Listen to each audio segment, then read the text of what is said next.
ভর্তাটা বাটা হয়ে গেছে, প্রায় আর একটু বাকি আছে। এখন পিসগুলো দিয়ে বেটে নেব। পিসগুলো দিয়ে দিচ্ছি।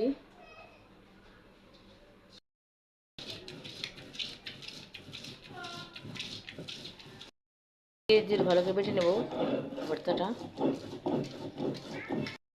ভর্তাটা বাটা হয়ে গেল, দেখুন। এখন ভর্তাটা নামিয়ে নিব।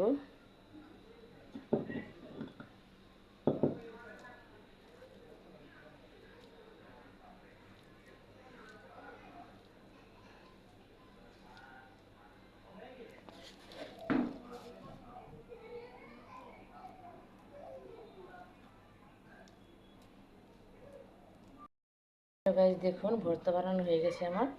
তো ভর্তাটা কেমন লাগলো কমেন্ট করে বলে দেবেন। সবাই লাইক করবেন, শেয়ার করবেন। সবাই ভালো থাকবেন। আসসালামু আলাইকুম।